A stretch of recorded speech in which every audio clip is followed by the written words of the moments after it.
Kathryn Paik, Senior Fellow at CSIS, and welcome to another edition of Pacific Policy Pulse. I'm joined here today by Ambassador Filipo Tarakinikini. He is the Republic of Fiji Permanent Representative to the United Nations. Thank you, Ambassador, for joining us today. Thank you, Kathy, for having me.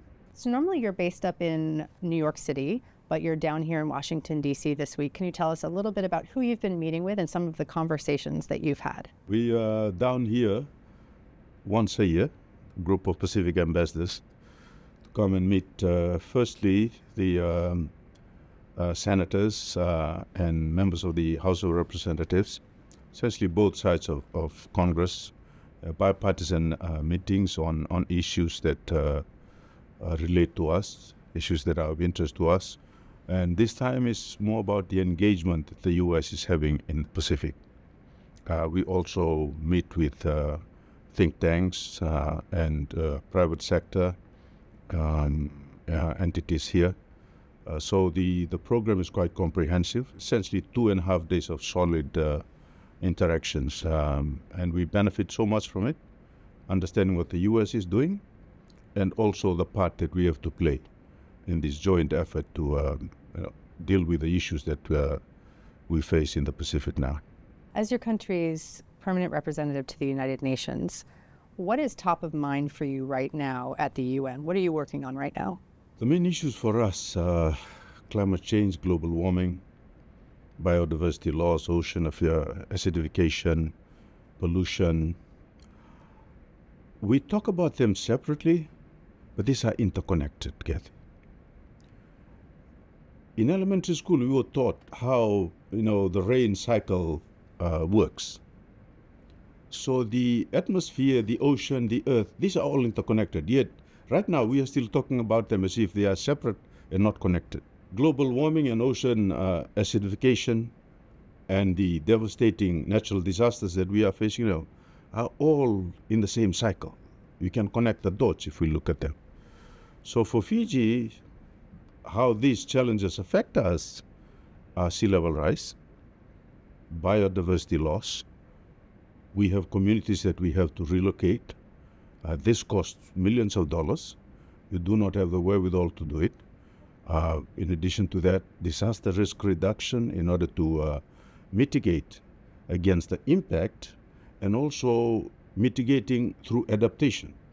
These are things that, as you can imagine, requires a lot of resources, requires a lot of foreplanning and political will to be able to invest in those things that may not be so visible, may not be so urgent now, but are important in the long term. So in New York, as you understand, the United Nations, the multilateral system covers a lot of issues, but that's where we are focused on as the Pacific Island countries because of its direct impact on us. Of course, we play our part.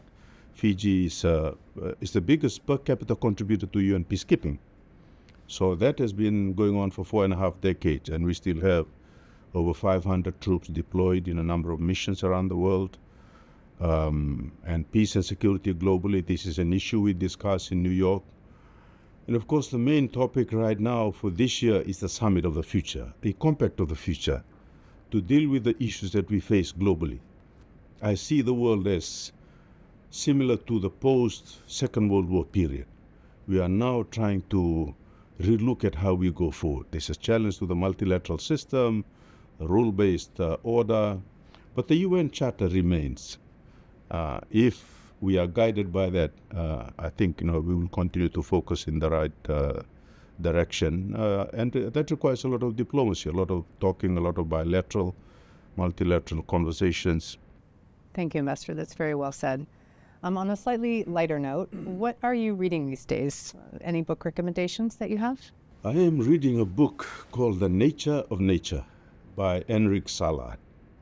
I was in Cyprus recently for a Commonwealth Ocean Ministers meeting, and Enric Sala was one of the panel of scientists that came to give us a presentation on the ocean.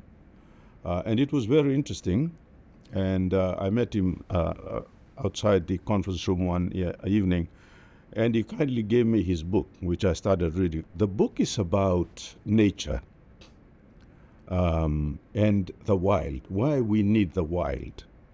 If you look through the world now, there's a lot of tree farms. There's a lot of planted forests.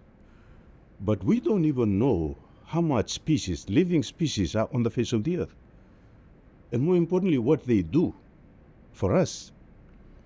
So the scientists are just trying to catch up with this. But how much have we lost? And what is the impact on that, on our health, on the environment? If you believe that there was a creator behind all this, there must have been a purpose for their creation. Even single-cell microbes at the bottom of the mud in the oceans, they too have a function. But what is it? We do not know. So the book is really interesting because we've lost, according to Hendrik Seller, the awe of the wonder that comes in looking at nature. Now it's about the monetary value of things. And so if we don't change that, this is the biggest existential threat facing humanity now. And the issue of climate change, global warming, ocean acidification that I touched on, these are all interconnected. So how much of the loss of this species in nature have contributed to this? We do not know the future that we are looking to. So it's a very interesting read. I encourage your audience to pick up a copy. It's very interesting. I just started reading it, but you can see my enthusiasm for the book. Absolutely. Well, thank you, Ambassador, for joining us today on Pacific Policy Pulse. Thank you, Kathy, for having me.